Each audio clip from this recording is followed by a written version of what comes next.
আসসালামু আলাইকুম রহমতুল্লাহি ওবরাকাতু। সবাই কেমন আছেন? আলহামদুলিল্লাহ, আমি আপনাদের দোয়ায় ভালো আছি।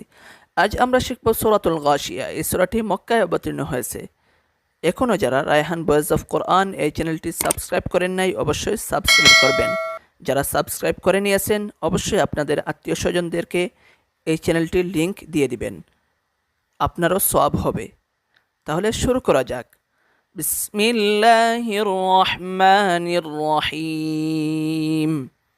هل أتاك حديث الغاشية وجوه يومئذ خاشعة عاملة ناصبة تصلى نارا حامية تسقى من عين آنية ليس لهم طعام إلا من